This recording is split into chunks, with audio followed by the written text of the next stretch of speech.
खुशनूर इमाम ज़माना अलैहिस्सलातु वस्सलाम बावज़ बुलंद सलवात अल्लाहुम्मा सल्लि अला मुहम्मद व आलि मुहम्मद।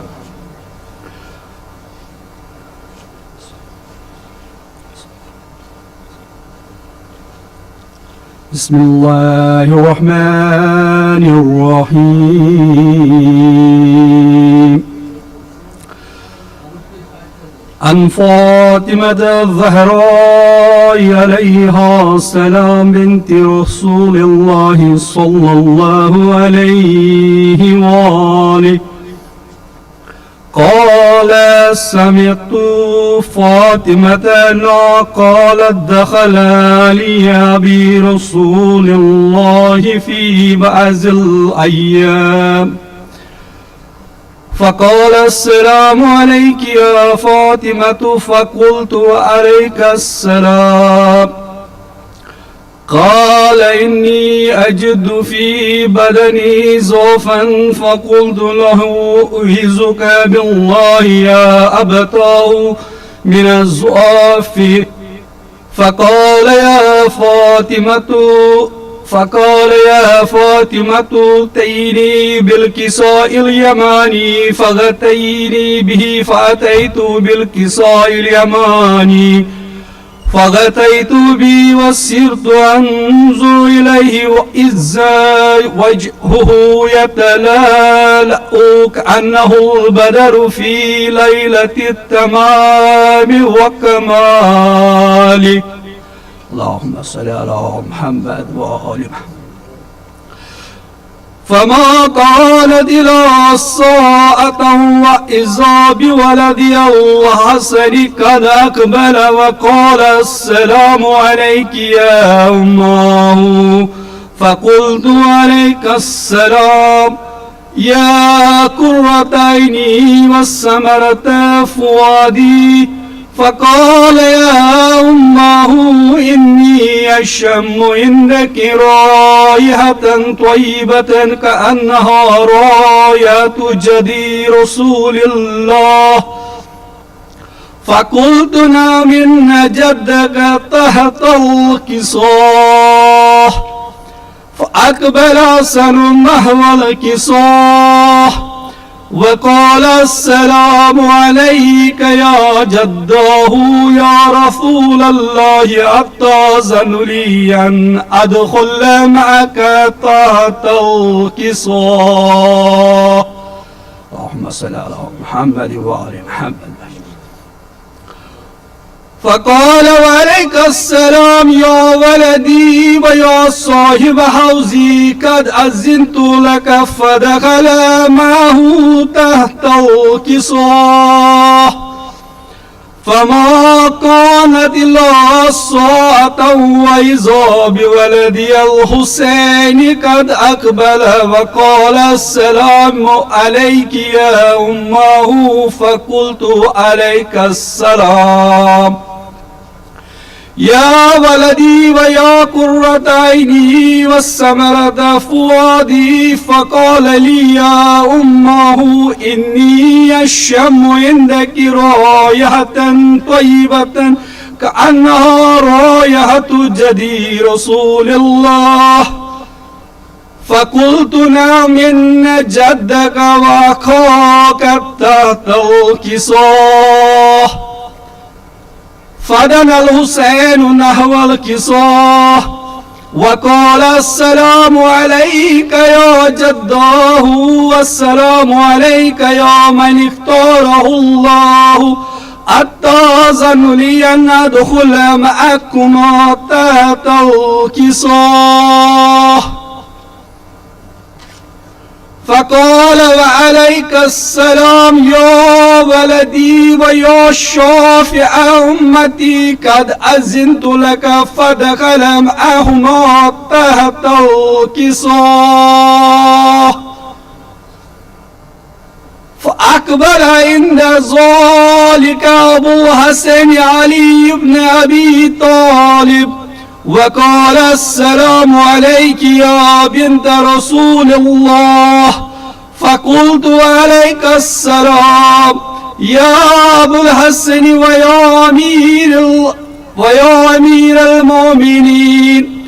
فقال يا فاطمة إني أشم عندك رائحة طيبة كأنها رائحة أخي وعبد عمي رسول الله. فقلت نعم ها هو مع ولديك تحت الكسوة.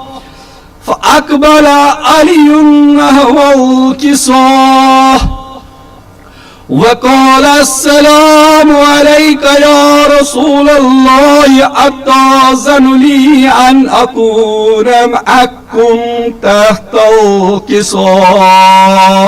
اللهم صل على محمد وآله. قال له عليك السلام يا أخي ويا وسي وخليفتي والصاحب لوائي قد أذنت لك. فدخل علي تحت الكسوة ثم أتيت نحو الكسوة وقلت السلام عليك يا أبتاه يا رسول الله أتأذن لي أن أكون معكم تحت الكسوة. اللهم صل على محمد وآل محمد. قال وعليك السلام يا بنتي يا بزعتي قد أذنت لك. فدخلت تحت الكسوة فلما اكتملنا جميعا تحت الكسوة أخذ برسول الله بطرف الكسوة وأومأ بيده اليمنى إلى السماء وقال اللهم إن هؤلاء أهل بيتي وخاصتي وهامتي لحمهم لحمي ودمهم دمي يؤلمني ما يؤلمهم ويحزنني ما يحزنهم أنا حرب لمن حاربهم وسلم لمن صالمهم وعدو لمن عاداهم ومحب لمن أحبهم. إنهم مني وأنا منهم فاجعل صلواتك وبركاتك ورحمتك وغفرانك ورضوانك علي وعليهم وأذهب عنكم رجس وطهرهم تطهيرا. اللهم صل على محمد وآل محمد. فقال الله عز وجل يا ملائكتي ويا سكان السماوات إني ما خلقت السماء مبنية ولا أرضا مدية ولا قمرا منيرا ولا شمسا مضيئة ولا فلكا يدور ولا بحرا يجري ولا فلكا يسري إلا في محبة هؤلاء الخمسة الذين هم تحت الكسوة. اللهم صل على محمد وآل محمد. فقال الأمين جبرائيل يا رب ومن تحت الكسوة؟ فقال الله عز وجل هم أهل بيت نبوتي ومعادن رسالتهم فاطمة وأبوها وبنوها. اللهم صل على محمد وآل محمد. فقال جبرائيل يا رب أتأذن لي أن أهبط إلى الأرض لأكون معهم سادسا؟ فقال الله نعم قد أذنت لك. فحبط الأمين جبرائيل وقال السلام عليك يا رسول الله. السلام عليك يا رسول الله العلي الأعلى. يقرأك السلام ويكسك بالطية والإكرام ويقول لك وعزتي وجلالي إني ما خلقت السماء مبنية ولا أرضا مدية ولا قمرا منيرا ولا شمسا مزية ولا فلكا يدور ولا بحر يجري ولا فلكا يسري إلا لأجلكم ومحبتكم وقد أذن لي أن أدخل معكم فهل تأذن لي يا رسول الله؟ فقال رسول الله وعليك السلام يا أمين وهي الله إنه نعم قد أذنت لك. فدخل جبرائيل معنا تحت الكساء. اللهم صل على محمد وآله. فقال لأبي إن الله قد أوحى إليكم يقول إنما يريد الله ليذهب عنكم رجس على البيت ويطهركم تطهيرا. اللهم صل على محمد وآله. فقال علي لأبي يا رسول الله أخبرني ما لجلوسنا هذا تحت الكساء من الفضل عند الله. فقال النبي والذي بعثني بالحق نبيا واصطفاني برسالة نجيا ما ذكر خبرنا هذا في محفل من محافل أهل الأرض وفيه جمع من شيعتنا ومحبنا إلا ونزلت عليهم الرحمة وحفت بهم الملائكة واستغفرت لهم إلا أن يتفرقوا. اللهم صل على محمد وآل محمد.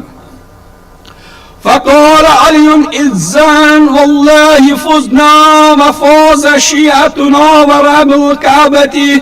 فقال أبي رسول الله صلى الله عليه وآله ثانيا يا علي والذي بعثني بالحق نبيا واصطفاني برسالة نجيا ما ذكر خبرنا هذا في محفل من محافل أهل الأرض وفيه جمع من شيعتنا ومحبنا وفيه مهموم إلا وفرج الله همه ولا مغموم إلا وكشف الله غمه ولا طالب حاجة إلا وكذا الله حاجته.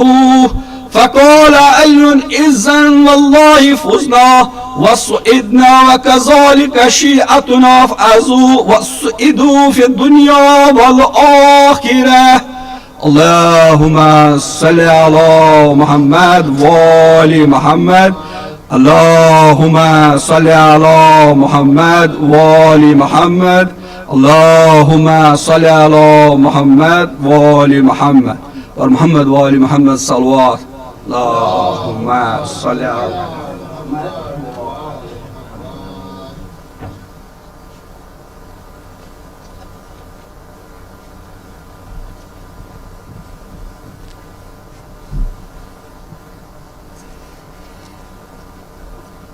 एक बार जरूर पढ़िएगा.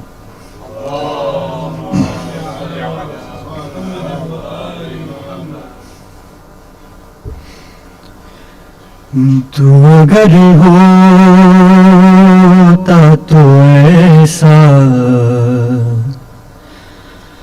नहीं होता गाजी. तू अगर होता तो ऐसा नहीं होता गाजी. कब्र अब्बास पे ज़ैनब ये सदा देती थी. तू अगर होता तो ऐसा नहीं होता गाजी. कभी یسرب تو کبھی سوئے نجف دیکھتے تھے، کبھی تیرے کٹے شانوں کی طرف دیکھتے تھے، شین اکبر کے کلیجے سے نکالی برچی، تو اگر ہوتا تو ایسا نہیں ہوتا غازی، پیاس میں بھی تجھے آواز دیے جاتے تھے، زیر خنجر بھی تیرا نام لیے جاتے تھے،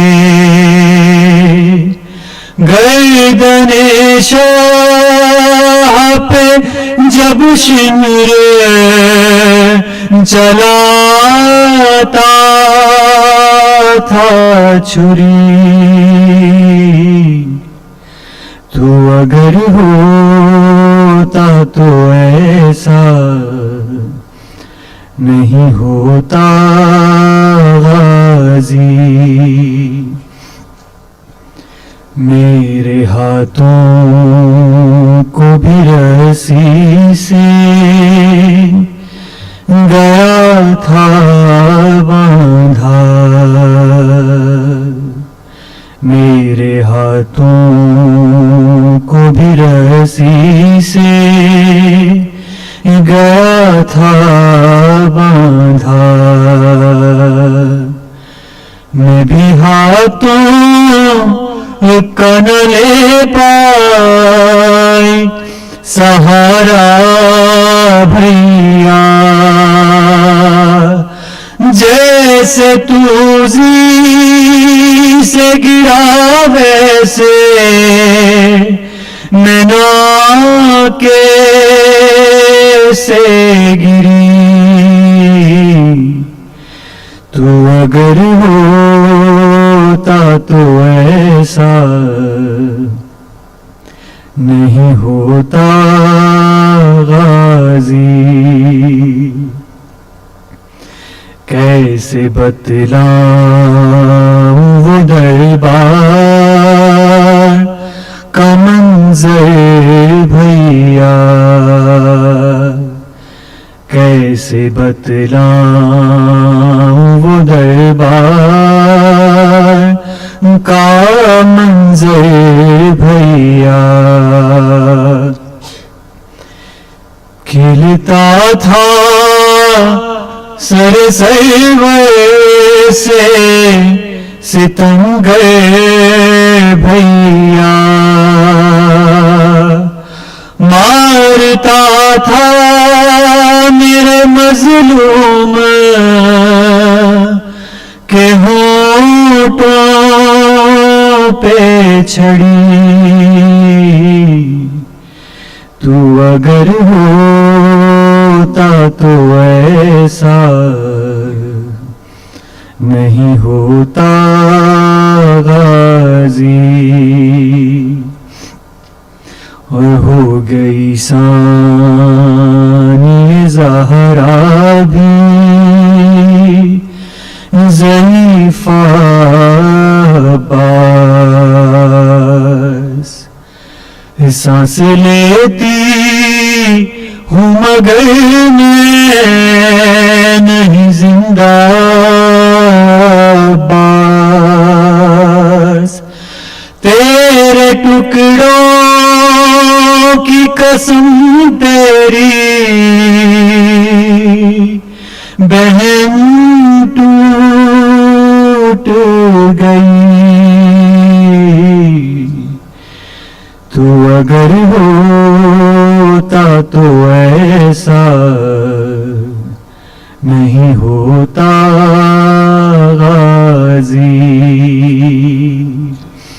تیری شہزادی ادھر درنا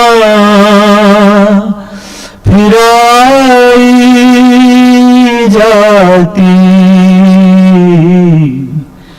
تو اگر ہوتا تو ایسا نہیں ہوتا غازی. درود پڑھیے.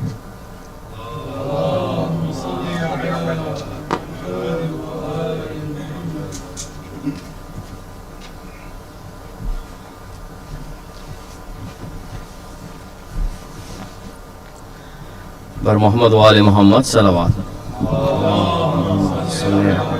محمد ایک چھوٹی سی 10 برسہ درخواست ہے، بالخصوص جب لوگ کم ہوتے ہیں تو اگر قریب آ جائیں، جتنا قریب آ کے بیٹھیں گے تھوڑا سا مجلس کا ماحول بہتر ہو جاتا ہے. ایک مرتبہ درود پڑھ دے محمد وآل محمد. اللهم صل على محمد وآل محمد.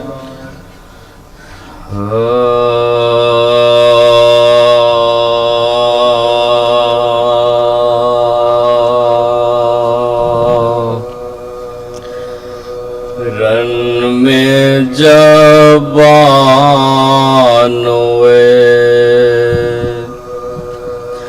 بے کس کی سواری آئی،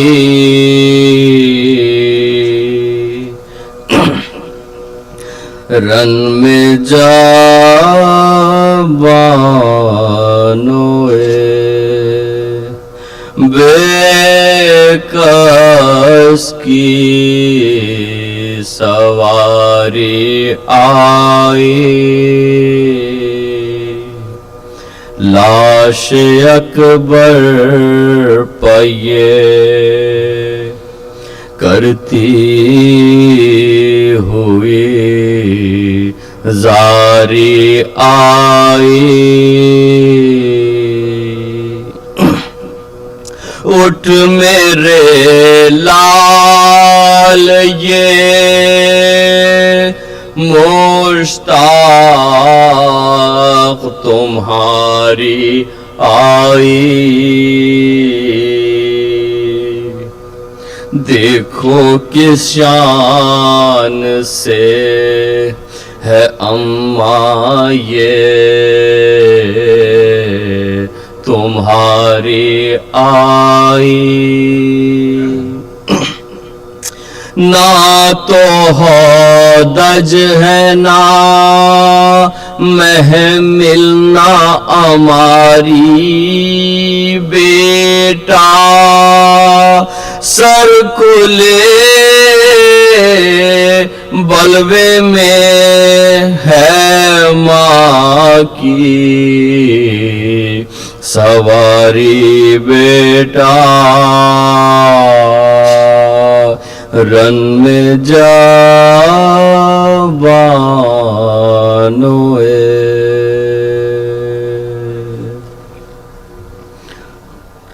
درود پڑھتے محمد وآل محمد.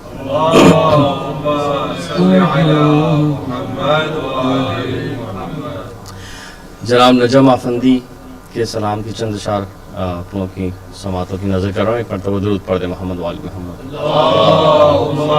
صلی اللہ علیہ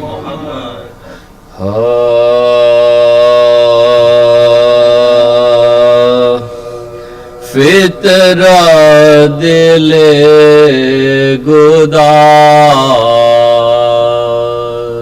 جو تجھ کو عطا کرے، فطرہ دل گداز جو تجھ کو عطا کرے، حب علی کی نشو و نما ہو خدا کرے، فطرہ دل کو اور واجب نماز میں ہے تلاوت درود کی، واجب نماز میں ہے تلاوت درود کی،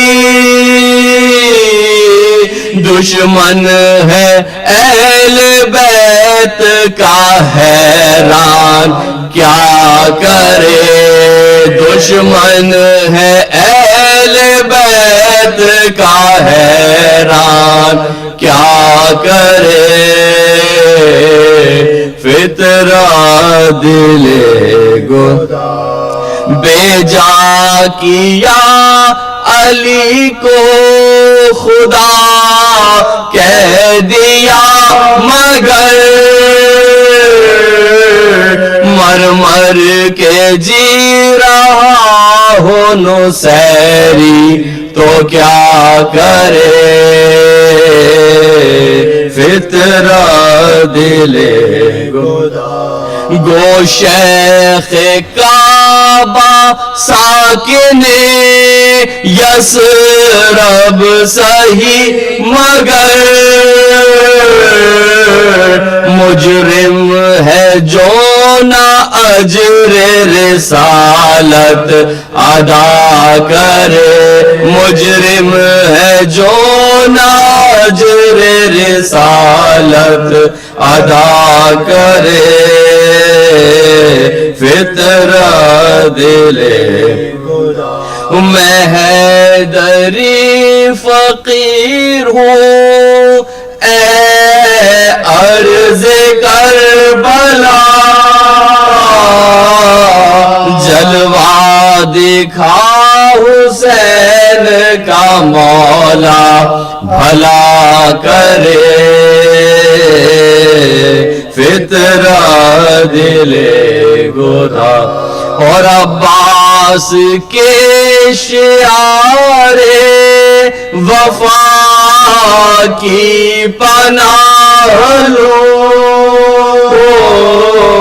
عباس کے شعار وفا کی پناہ لو، شاید خدا نصیب شعور وفا کرے، شاید خدا نصیب شعور وفا کرے، فطرہ دل اور مقطع پیش خدمت ہے، اے نجم مدح آل نبی میں گزار دوں، اللہ عمر خضر جو مجھ کو عطا کرے، فطرہ دل گدا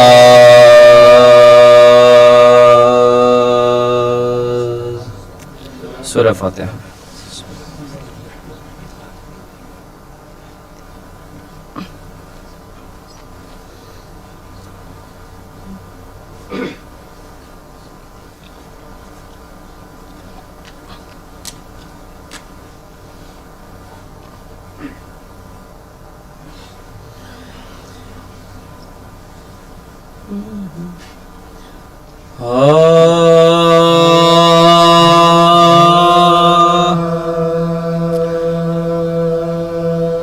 بیان کرتے ہیں یہ راویان رنج و الا،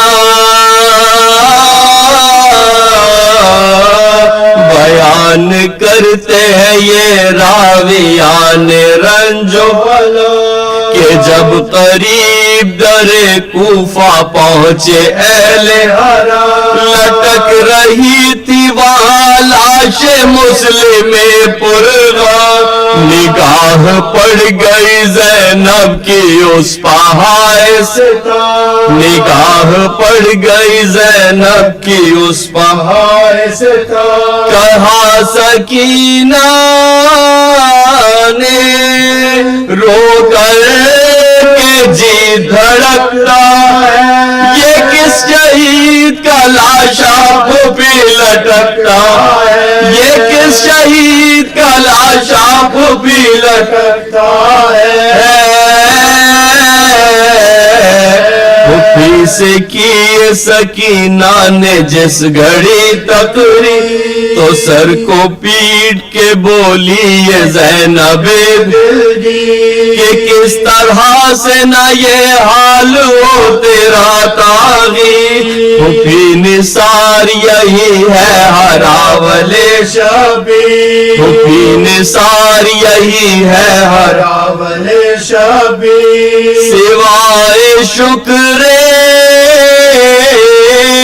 الہی نہ کچھ کلام کرو، چچا کی لاش صدقے گئی سلام کرو، چچا کی لاش صدقے گئی سلام کرو، کہا یہ زینب بے کس نے لاش مسلم سے، تمہارے دیس میں آئی ہوں بھائی جان اٹھے، میں سر برہنہ ہوں چادر کوئی اڑاؤ مجھے، تمہارے بھائی مرے خیش و یار قتل ہوئے، تمہارے بھائی مرے خیش و یار قتل ہوئے، تباہ حال ہے مشکل کشائی جائی کا، بہن کو دیجئے پرسا حسین بھائی کا، بہن کو دیجئے پرسا حسین بھائی کا، صدائے لاش مسلم سے آئی اے خواہر، تمہارے پائے مقدس ہماری آنکھوں پر، ہزار ریف کے بھائی ہوئے تہے خنجر، قلق روح کو مسلم کی تم ہو ننگے سر، کہاں سے ردا بھائی اس بان کے لیے، کہاں سے لائے ردا بھائی تجھ بان کے لیے، کہ میری لاش بھی محتاج ہے کفن کے لیے، کہ میری لاش بھی محتاج ہے کفن کے لیے، بیان کرتے ہیں یہ راویان رنج و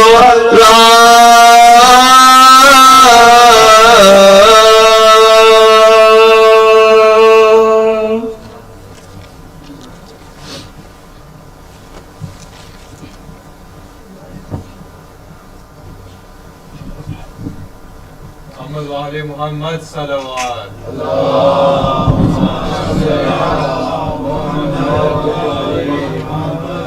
چند مختصر سے اعلانات۔ سب سے پہلے سورہ فاتحہ کی گزارش ہے جملہ مومنین و مومنات بالخصوص شہداء ملت جعفریہ کے لیے، اس میں اپنی محرومین کو بھی شامل فرمائیں۔ سورہ فاتحہ۔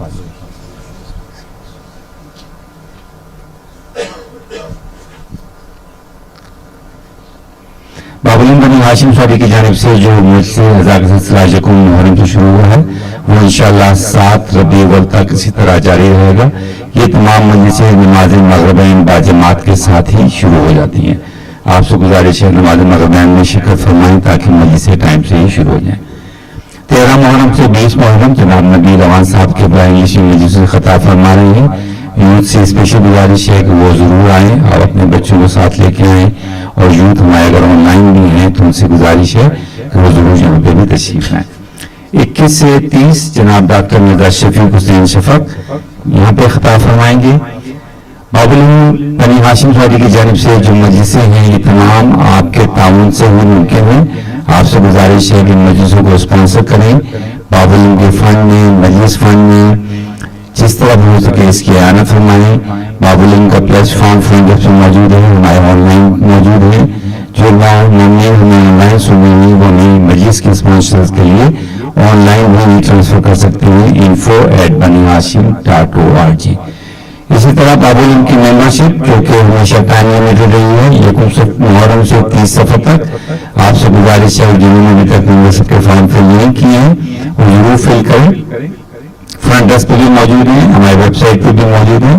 ممبرشپ کے 3 حصے ہیں, ریگولر ممبرشپ, فیمل ممبرشپ اور اس کے ساتھ پلس کا فارم. آپ سے گزارش ہے ان کو ضرور فل کریں.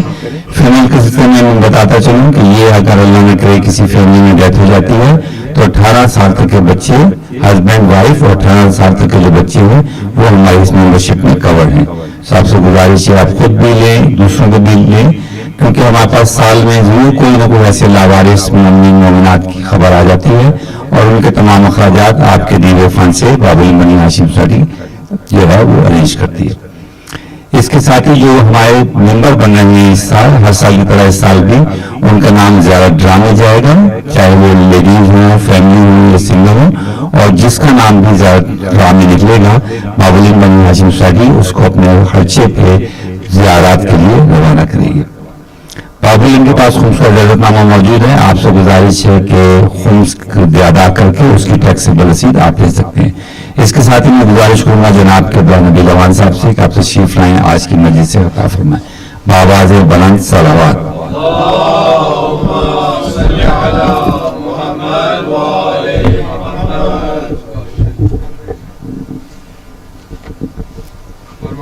محمد صلوات.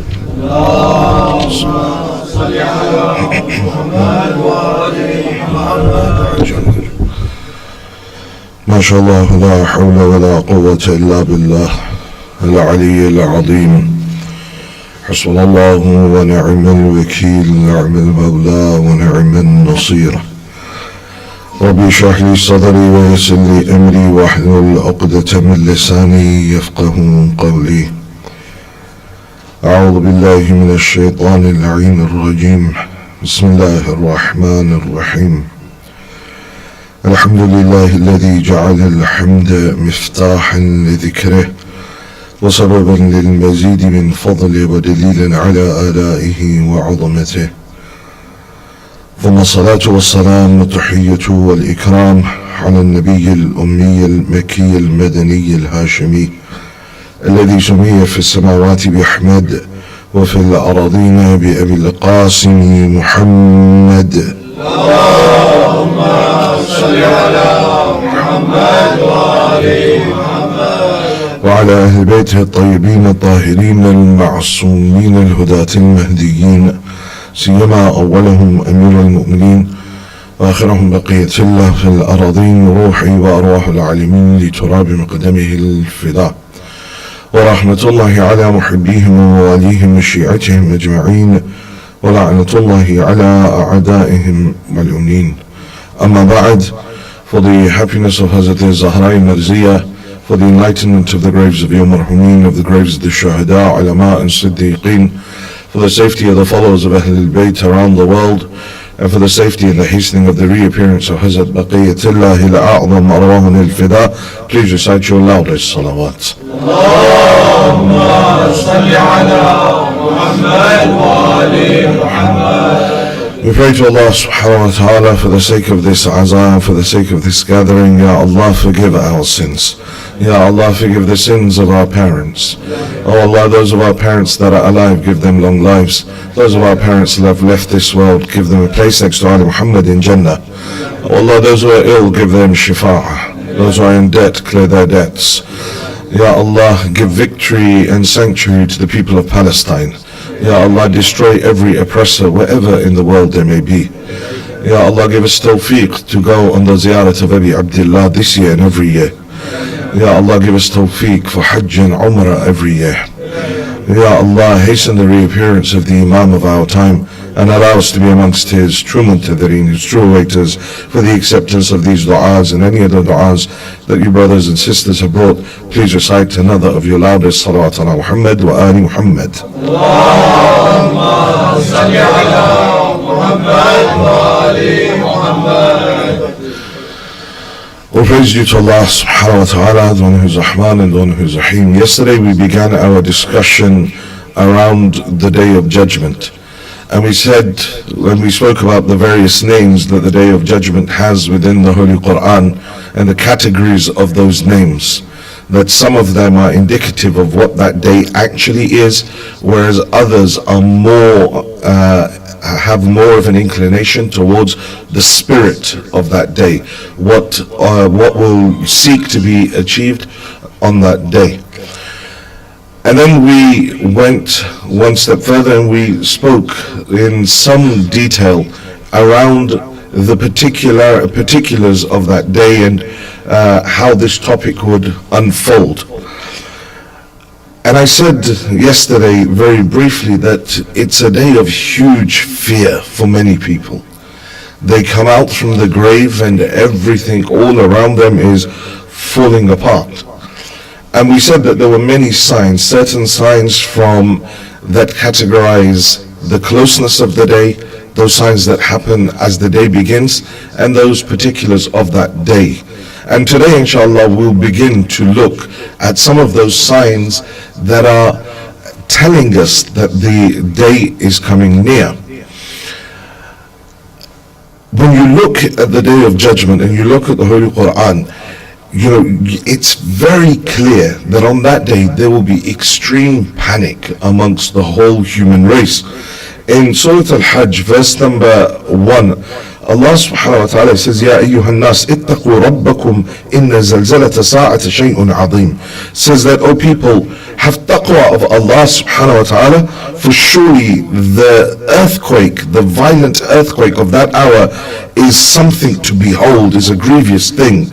يَوْمَ تَرَوْنَهُ تَذْهَلُ كُلُّ مُرْضَعَةٍ عَمَّا أَرْضَعَتْ وتضع كل ذات حمل حملها وترى الناس سكارى وما هم بالسكارى ولكن عذاب الله شديد.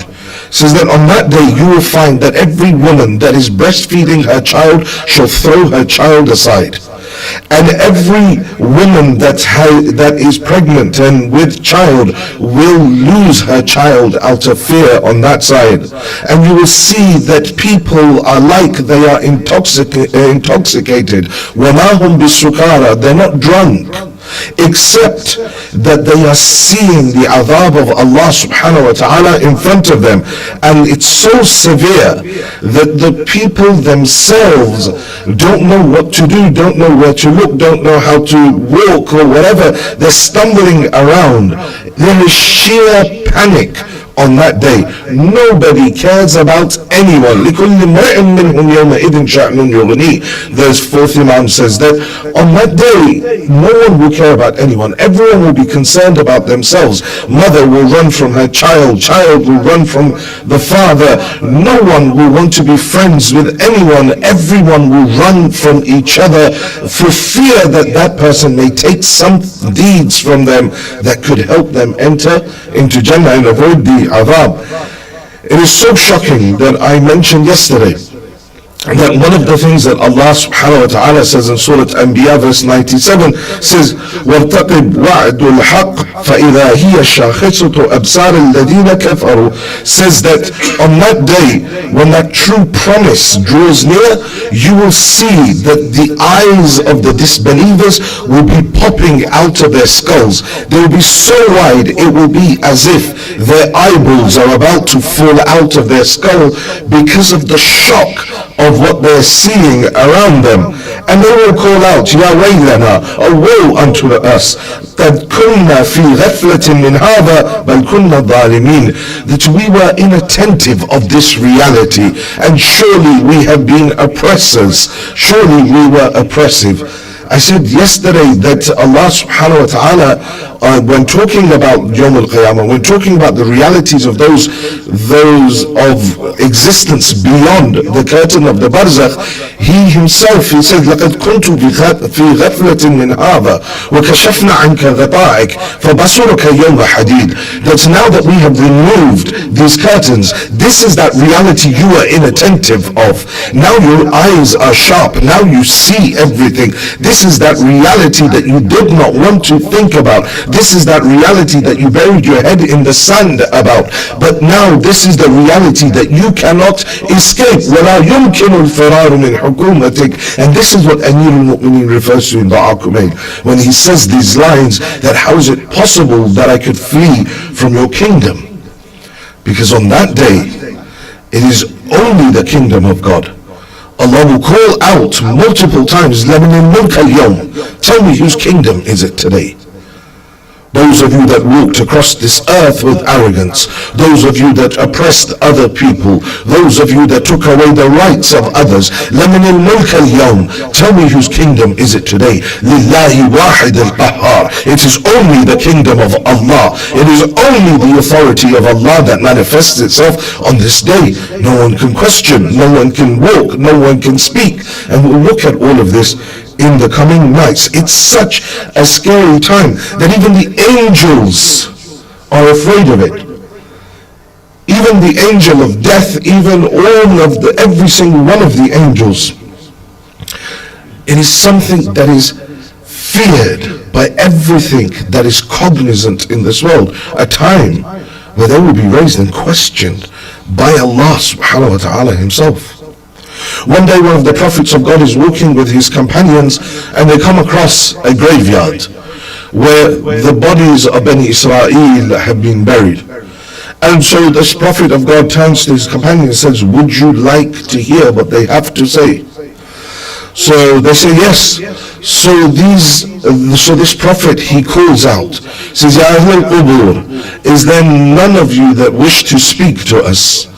So at that moment, one of the graves split open, and a man came out from that grave. And so the prophet of God begins to speak to him, and he says to him that, tell me, how was your death? What was the experience of death like? The separation of the soul from the body. He says, ask me about anything. Just don't ask me about death. He says, but tell us. Since it's too painful for me to tell you about that moment. And he says about death, it is something that even Ali cannot explain its intensity to you. This is something beyond comprehension when your soul is detached from this body because there's a fight going on. The soul doesn't want to leave. There's a fight because of the attachment that we've created to the dunya. It fights, tries to stay stuck with the body, and Malkul Maut on the other side is pulling. The more it pulls, the more this pulls, and the pain that is created in between is beyond explanation. So he says that, ask me about anything, but just don't ask me about death. Say, no, but tell us. Says, it is enough for you to know that I died 100 years ago. And to this day, I can still feel the point from where Malikul Maut tore the last part of my soul from my throat. Says, I haven't forgotten that pain, and the pain still remains after 100 years. So they said to him, did you die as an old man? Says, no, I was young. Says, but your hair is white, your eyebrows are white, your beard has become white. You look very old, but you're saying you died as a young man. He says, this state of mine is because of fear. So fear of what? Says, when you ordered me to wake and come out of the grave, I thought it was Yawm al-Qiyamah. And the fear of that moment, he says, it turned my hair white, turned my eyebrows white, it turned my beard white, knowing that this was the day where I would be finally questioned by Allah subhanahu wa ta'ala. He came out in a state of bewilderment. So the fear of that day is something that cannot be underestimated. Hatta even the Holy Prophet, when he would speak about Yawm al-Qiyamah, his face would go red from fear. One day Jibreel is with the Holy Prophet and they're speaking. All of a sudden they notice that there is an angel coming down from the heavens, so wide that he covers from east to west of the sky, and he's stepping down through the heavens one by one by one, and he finally makes his way down to the earth. Jibreel is shell-shocked when he sees this. Almost, we would say he goes pale, he loses his color, and he's filled with fear. This angel comes down and he sees it step from one heaven. In a single step, he steps through the heavens. One step to the second, another step to the third, until he reaches the earth. He comes down, he speaks, he tells something to Jibreel, and then he returns. The Holy Prophet says to Jibreel, who was that? He says, Ya Rasulullah, this was Israfil. He says, what were you so afraid of? He says, he never moves. He has a place at the seventh heaven, and he does not move. He has been commanded not to move from that place. But when I saw him move, I thought that Allah had ordered for the day of judgment to occur. And so the fear that you see in me was the fear that I thought the day of judgment was beginning. Imagine Jibreel, imagine the Prophet of God afraid of that day, and then I'm in the state of ghafla. I don't even think about that day. I'm too worried about what I'm going to do tomorrow, or what I'm going to eat at Niyaz the next day, or I wonder what my friend's Majlis Niyaz will be. I have no concern about Yawm al-Qiyamah and that day. So as I said yesterday, that the categories of the signs are three. The first set of signs are those that indicate that the day is coming near. The second is the day is beginning. The third are those particular things that happen on that day. So today I want to look at two. We'll look at the third sign tomorrow, but I will look at two signs that are indicating that the day of judgment is drawing near. Now, these aren't in any specific order. Okay, so if I'm listing them to you in this particular order, that does not mean that this is how they're going to happen. Nobody knows exactly how this will play out. And especially when we get into the discussion of the day of judgment, you also need to understand that it's not a sort of a step-by-step process. Many of these things will happen simultaneous, because the whole cosmos will be put into a state of imbalance and a state of turmoil. So the first sign that we will discuss, not the first sign for the coming of the day of judgment, in Surah Al-Dukhan, verse number 10, Allah subhanahu wa ta'ala, he says, فَارْتَقِبْ يَوْمَ تَأْتِ السَّمَاءُ بِدُخَانٍ مُبِينٍ. He says, and therefore keep waiting for that day when the heavens shall bring forth that evident smoke, where the skies will be filled with the smoke. يَخْشَى النَّاسِ, the day when man will be afraid. هَذَا عَذَابٌ أَلِيمٌ, and surely this is a great painful punishment from Allah subhanahu wa ta'ala. And the Mufassirin have discussed this.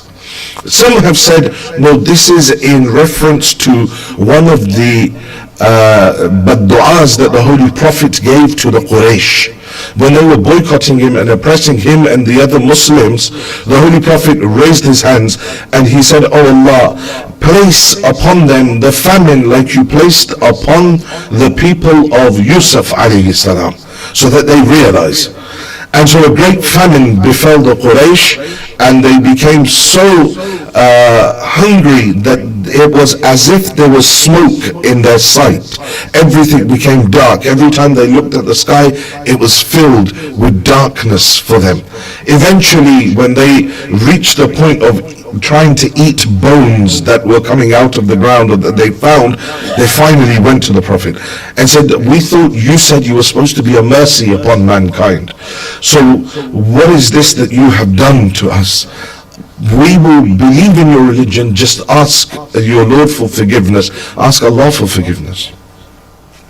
So the Holy Prophet again, he prays to Allah subhanahu wa ta'ala, and this famine is lifted from the people of Quraysh. Is this young man looking for someone? If he is, if you just help him find whoever he's looking for. So the Holy Prophet prays, and the famine is lifted, and then the people of Quraysh go and they break their oath anyway to the Prophet. That's one particular thing that the Mufassirin say. But the most probable that most of the Mufassirin accept is that this is one of those things that will happen at the threshold of the Day of Judgment. As the Day of Judgment is beginning, it's a sign. And that is that the whole sky will be filled. The Holy Prophet says that towards the end of days, there will be a smoke that will appear throughout the world, and it will fill the skies from east to west, and it will encompass all of men and women, everyone in the human race. Those that are disbelievers, are sinners, when they inhale this smoke, it will begin to burn them from the inside out. Even to the extent some of the narrations say that it will enter in through their ears and will make their heads like roasted sheep. The way that it looks burns them from the inside out. So he says, and then as it will burn them, it will begin to exit from every orifice from their body, hatta min duburihi, even from their anus. It will come, and as it comes out, it will burn them from the inside out. For the believers, for the mu'mineen who inhale this smoke, it will give them like a flu that will last, and this smoke, according to the Prophet, will last for 40 days over the earth. It will hang for 40 days encompassing the earth and beginning to punish certain people, and the mu'mineen will be, as a result of it, will face a flu. So this is that first sign, that Dukhan al-Mubin. What is it? How does it come about? We don't know. Is it some sort of nuclear fallout? Some have said. Others have said no, it's as a result of either, it could be anything, a volcanic eruption, something that happens that envelops the whole world in the smoke. But the effect of it on different people is different. But the particulars of it, we don't know. We just know that towards the end, this is what will happen. The second sign of the drawing near of the Day of Judgment is in Surah Al-Anbiya, verse number 96, where Allah subhanahu wa ta'ala says, حَتَّى إِذَا فُتِحَتْ يَعْجُوجْ وَمَعْجُوجْ وَهُمْ مِنْ كُلِّ جَدَبٍ يَنْسِلُونَ. Says, and even when Gog and Magog, Ya'juj and Ma'juj, are let loose, and they shall break forth from every elevated place.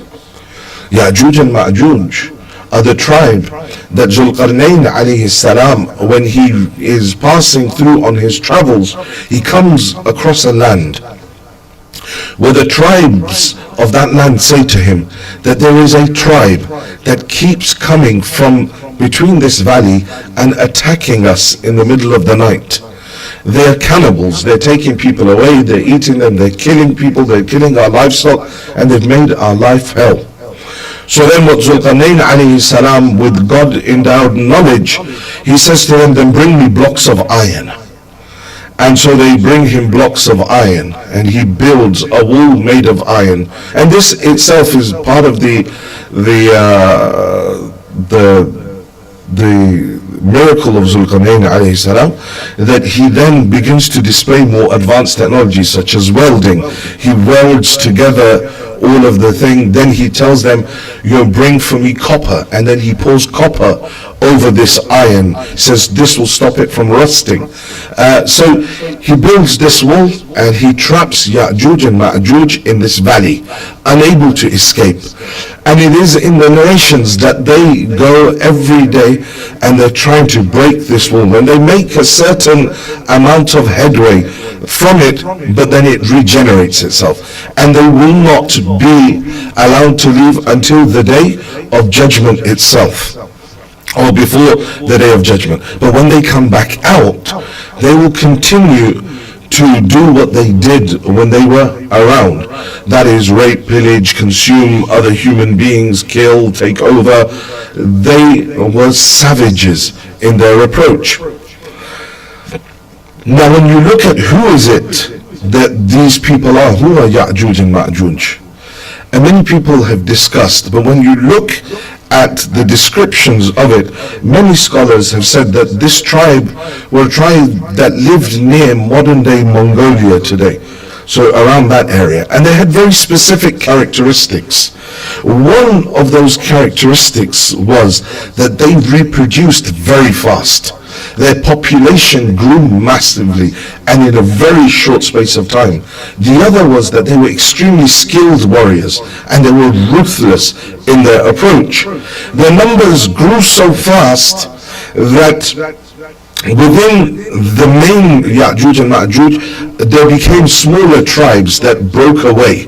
And it was one of these tribes that came towards Zulqarnain, but the remaining tribe remained outside. It was only one portion of the tribe that Zulqarnain alayhi salam had blocked into that valley.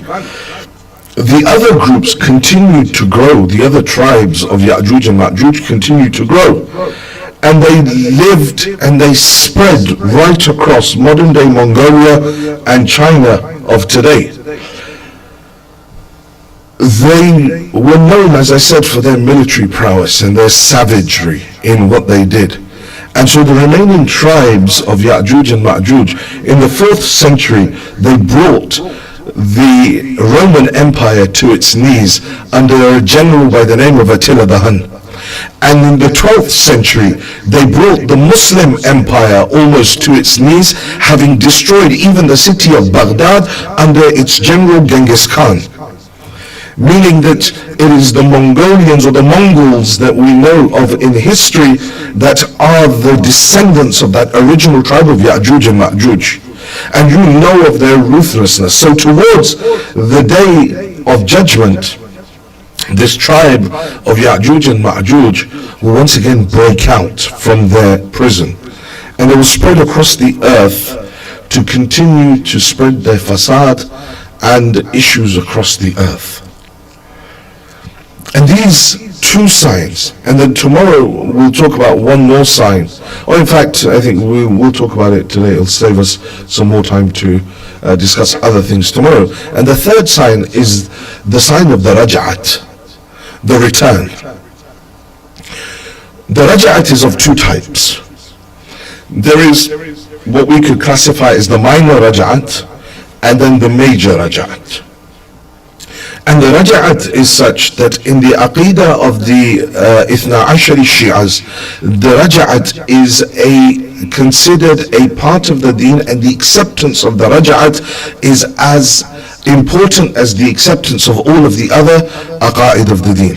What is the Raj'at? The Raj'at in its simple terms means the return. The return of whom? In the first stage, after the reappearance of Imam al-Zaman, Ajjalallahu Ta'ala Farajul Sharif,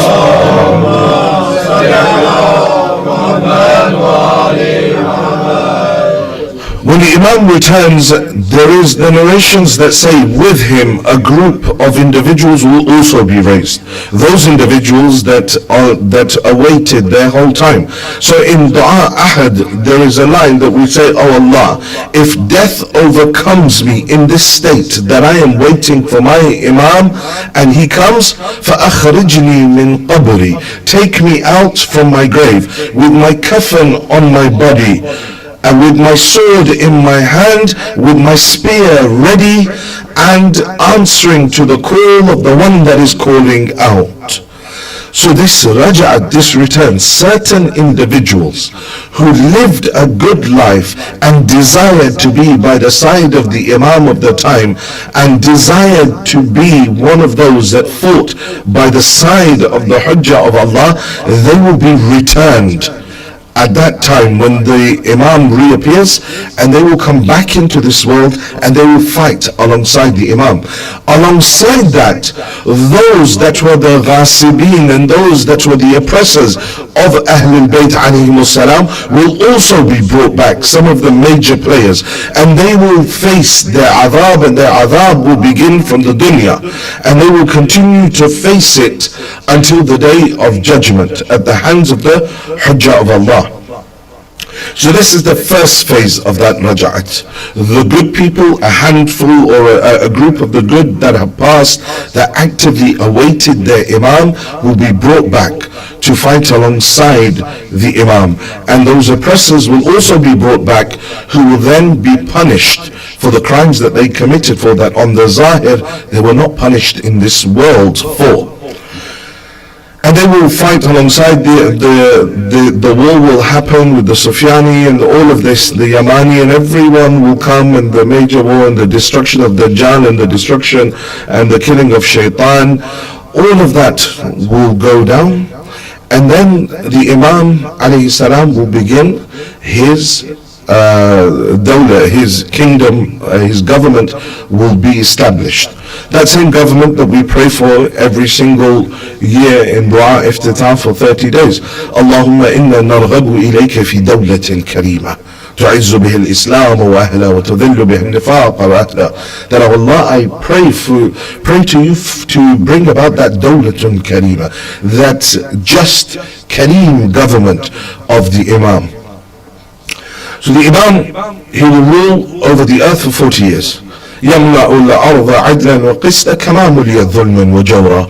He will establish upon the earth justice and peace like it was filled with injustice and oppression before.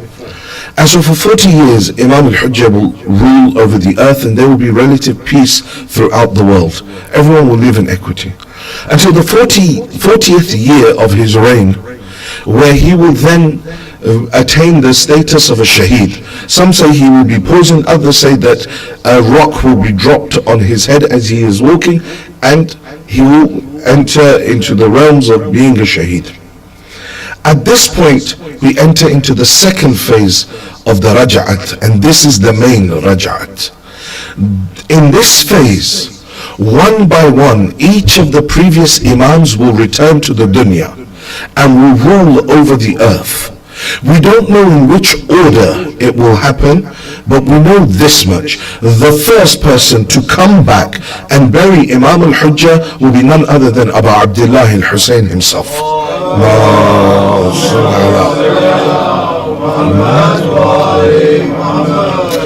He will come, he will bury the Imam and recite his Salat al-Mayyit and everything, and then he will rule over the earth for as long as his natural life is. And it says in the narrations that he will rule to a time where he will become so old that his eyebrows will have drooped in front of his eyes, and the world will be at peace. Then upon the death, his natural death, the next Imam will return and will rule over the earth until the end of his natural life, and then the next Imam will return. So the Raja'at is one of the signs that Yawm al-Qiyamah is near. These three signs, Dukhan al-Mubin, the coming out of Ya'juj and Ma'juj, and the Raja'at of the A'imma alayhim salam after the Zuhur of the Imam, are the three signs that are there. But like I said, there's no particular order to them. They could happen, first it could be the Raja'at, then Dukhan al-Mubin, then Ya'juj and Ma'juj. Or it could be Ya'juj and Ma'juj, Dukhan al-Mubin, then the Raja'at. Nobody knows the order in which they will happen. Or maybe that they will happen around the same time. We just don't know. But these are those signs that will indicate that the day of judgment is drawing near, and that people need to prepare. But before that is the reappearance of the Imam and his rule upon the earth. And so, as that day progresses and we get past these three main signs, because there are many other signs that we have in our narrations where people say, oh, there'll be a time when people speak to their palms, or a man will stand in one part of the world and the other part of the world can hear him, or there is a shaitan on every rooftop. All of these are there, but they are signs that are subject to change. But these are those main signs that indicate that the day of judgment is drawing near, and that people need to begin to fix up. Well, they should already be fixing up before that. Nobody knows when they're going to die. But those are those main signs. And inshallah, tomorrow we'll look at those signs that begin as the day is drawing near. You know, where we talk about the destruction of mountains and the stars and the solar system, and how Allah describes all of this. Because it's very interesting. Everything that you see here, that's our one qiyamah. So, our sama, there are 7 heavens, yes? Our heaven is the least populated. Then there are 6 more beyond it, where the entities are greater. And that's just our universe. What you see, what they pick up on the Hubble telescope and the James Webb and all of that, that's just Sama'ul Awwal. That's just the first heaven. There are 6 other heavens beyond this. And that is just in our universe. If you look at the ahadith, we have ahadith that speak about a multiverse or a metaverse, the various different verses. This universe that you have, the Holy Prophet says that by the arsh of Allah subhanahu wa ta'ala, there are 100,000 lanterns that are hanging. Each of them contain a whole universe within them. And none of them know of the existence of the other lanterns. And each of them have their own qiyamah, and each of them have their own prophets, and each of them have that. And then even within our own universe, there is so much that we could discuss in regards to this, that the Imams say that there are lands, there are planets in your universe, in your sama, where there is a race of individuals who are androgynous. They are neither male nor female, and they never disobey Allah subhanahu wa ta'ala. All they do is they do praise Allah subhanahu wa ta'ala and send la'na upon our enemies. And so the companion asked the Imam, he says that, do they even know who your enemies are that they're sending la'na on? And the Imam says, no, in the same way like you don't know who shaitan is properly, you never met him, but you still send la'na on him. He says, in their worlds, the shaitan are those that were the ghasib of the haqq of Zahra alayha salam in this world. And so then they send la'na in that world, and that's how they continue. In other words, there are angels over those individuals, and if they don't send la'na, the angels punish them for what they're doing. And so, and so when we talk about it tomorrow, we talk about the rolling in of this universe. We're not just talking about us. There is so much in just this first sama, in this first sky that we see. Other races, other planets, other civilizations that our narrations speak about. All of them will be brought in. And then the second heaven, and the third heaven, and the fourth heaven, and the fifth heaven, and the sixth and seventh. All of them will come to a point of singularity, to a single place. And they will all gather at that point. And all of them will be judged at the same time. But the start of it all are these 3 signs. And inshallah tomorrow we'll discuss more of that. The ayam are the ayam of Zainab alayha salam. These difficult times of Imam al-Sajjad and Zainab alayha salam. Yesterday we spoke about those tragic events of Sham-e Ghariban, when those tents were burnt and those children were killed at that moment. But arguably there came a more difficult time, the time when Zainab had to leave Karbala. You see, Zainab had an entry into Karbala as well, and the exit from Karbala. Both were very different. The entry of Zainab into Karbala on the 2nd of Muharram, when Abu Abdullah alayhi salam, he stopped on the land of Karbala, and she called out to him, said, brother, what is this land? There is sorrow that has filled my heart. I don't want to remain in this land. And Imam said to her, Zainab, ha huna mahallu quburina, ha huna masfaqu dima'una. Zainab, this is the place where our graves will be made. This is the place where our blood will be spilt. This is the place where our women will be taken as prisoner. Zainab, this is that Karbala that our father spoke about. It was time for Zainab to come out from the Mahmil, to come onto the land of Karbala. The youth of Bani Hashim made a wall between them and everyone else. On both sides, the youth of Bani Hashim lined from the camel of Zainab to the tent of Zainab, that Zainab alayhi salam would step in between the youth of Bani Hashim so that no one would see her. At that moment, Abu Fadl al-Abbas, he looks towards one of the companions of Imam al-Hussein, but he understood what Abbas meant. At that moment, this man calls out, he says, Ya ahl al-kiram, khudhu absarakum, O men of magnanimity, lower your gazes, for this is the daughter of Amir al-Mu'mineen. She enters into Karbala. All of these men, they lowered their eyes. Zainab came down from the camel. On one side was Ali Akbar, on the other side was Qasim, Awan, Muhammad and Abbas, and she walked through the wall of the Bani Hashim into her tent. This is how Zainab entered into Karbala. But Zainab's exit from Karbala was very different. On the 11th of Muharram, when Zainab had helped each of the women climb onto their camels, and now Zainab was left all alone. فنظرت شمالا ويمينا. Zainab looked to her left and looked to her right. فقالت عباسا. She cried out, Abbas, where are you? Ali Akbar, where are you? When I came into Karbala, you were all by my side. Now look how Zainab is all alone. Zainab gets on top of the camel. They take the camels through the bodies of the shuhada in order to increase the pain on these women. As they take the bodies, as they take the camels through the shuhada, Zainab in the distance, seeing that body that was broken, that body whose ribs had been crushed into its back, that body that was covered in arrows and stones, she throws herself from the camel to the earth.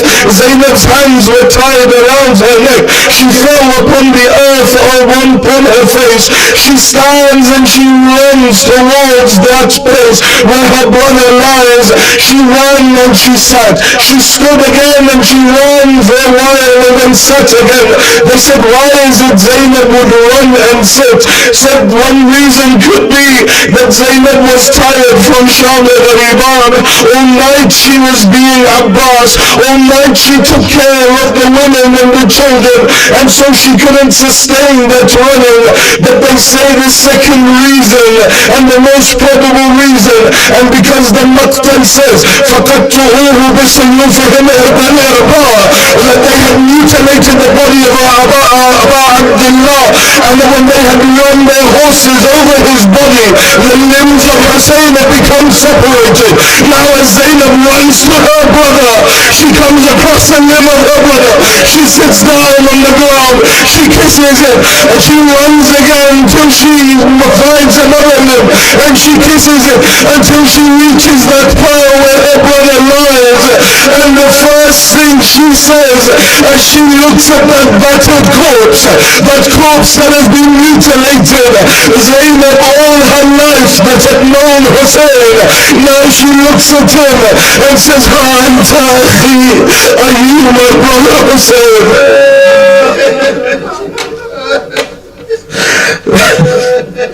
لعنة الله على القوم الظالمين وسيعلم الذين ظلموا أي منقلب ينقلبون إنا لله وإنا إليه راجعون. مات من حسين.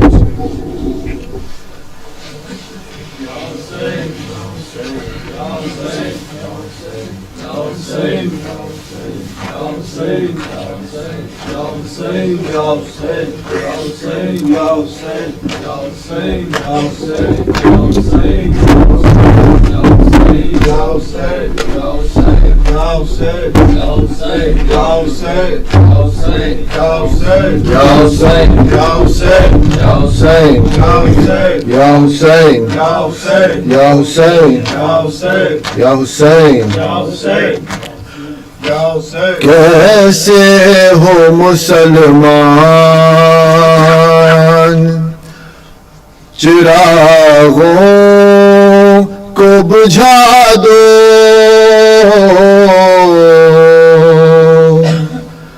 کیسے ہو مسلمان چراغوں کو بجھا دو کیسے ہو مسلمان چراغوں کو بجھا دو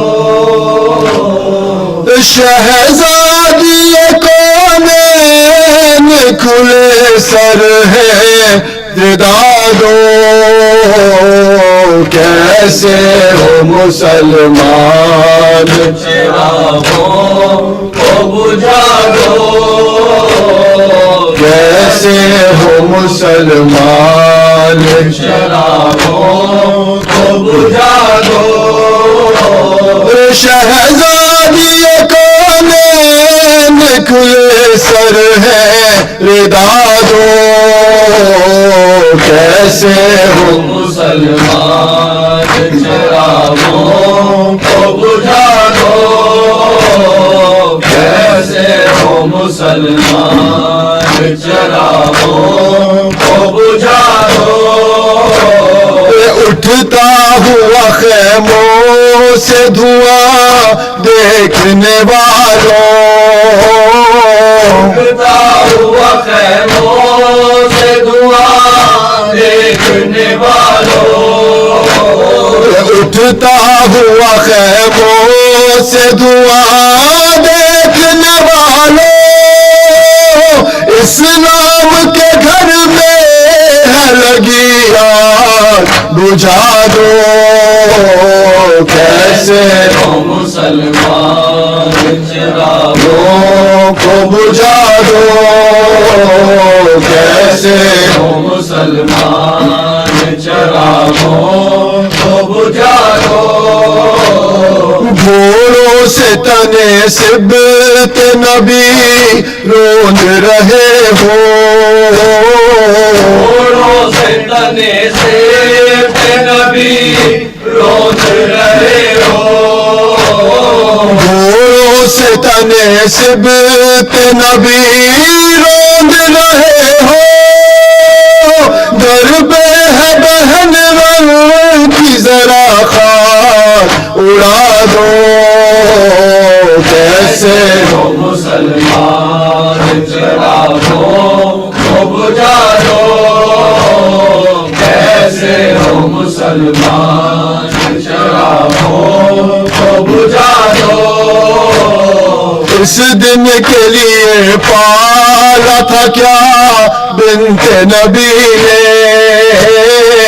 اس دن کے لیے پالا تھا کیا بنت نبی نے اس دن کے لیے پالا تھا کیا بنت نبی نے شبیر کا سر کاٹ کے نیزے پہ چڑھا دو کیسے ہو مسلمان چراغوں کو بجھا دو کیسے ہو مسلمان چراغوں کو بجھا دو ماں دیکھ نہ لے سر کو کہیں برسر نیزہ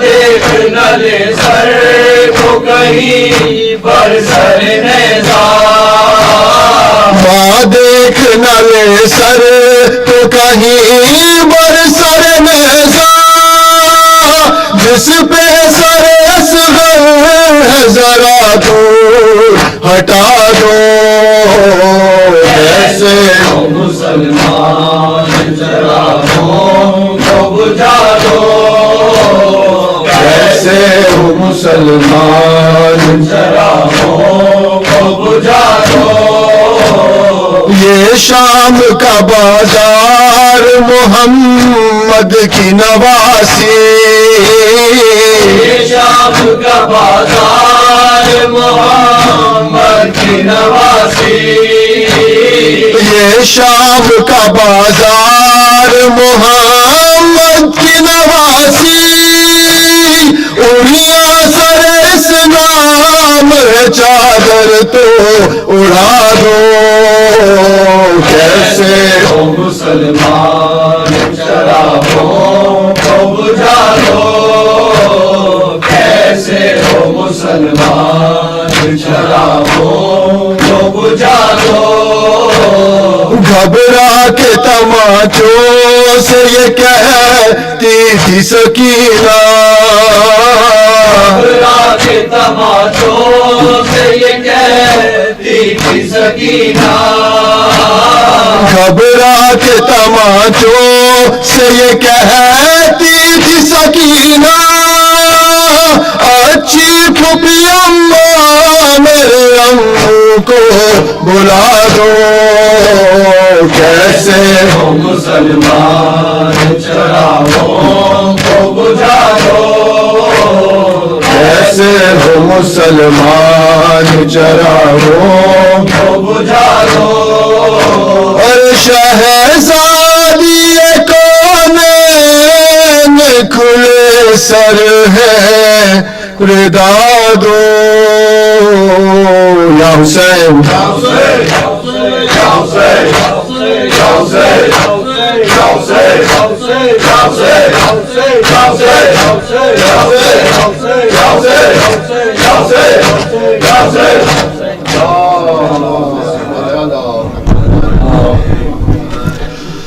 السلام عليك يا أبا عبد الله السلام عليك يا ابن رسول الله السلام عليك وعلى جديك وأبيك السلام عليك وعلى أخيك وأخيك السلام عليك وعلى الأئمة المعصومين من بنيك السلام عليك يا صاحب دمعة الصاكبة السلام عليك يا صاحب المصيبة راتبة لقد أسبى كتاب الله فيك محجورا ورسول الله فيك موتورا السلام عليكم ورحمة الله وبركاته السلام عليك يا ابن أمير المؤمنين السلام عليك أيها العبد الصالح مكين الله ورسوله أشهد أنك قد جاءت ونسبت وصبرت أطاعتك اليقين لعن الله الظالمين لكم من الأولين والآخرين والحقهم بدرك الجحيم السلام عليك يا غريب الغرباء السلام عليك يا معين الضعفاء والفقراء السلام عليك يا شمس الشموس السلام عليك يا أنيس النفوس السلام عليك أيها المدفون بأرزتوس السلام عليك يا مغيث الشيد والزوار في يوم الجزاء السلام عليك يا سلطان الأرب والأجم السلام عليك يا أبو الحسن علي بن موسى والزار رحمة الله وبركاته السلام عليك يا صاحب العصر والزمان السلام عليك يا خليفة الرحمن السلام عليك يا إمام الإنس والجان السلام عليك يا مظهر الإيمان السلام عليك يا شريك القرآن السلام عليك يا إمام الزماننا هذا أجل الله تعالى فرجك وأسأل الله تعالى مخرجك وظهورك ورحمة الله وبركاته السلام على الحسين وعلى علي بن الحسين وعلى أولاد الحسين وعلى أصحاب الحسين ورحمة الله وبركاته بسم الله الرحمن الرحيم اللهم كن وليك ابن حسن صلواتك عليه وعلى آله في هذه الساعة وفي كل ساعة وليا وحافظا وقائدا وناصرا ودليلا عينا حتى تسكنه أرزك طوعا وتمتعه فيها طويلا برحمتك يا أرحم الراحمين. ومحمد وآل محمد صلوات اللهم صل على محمد.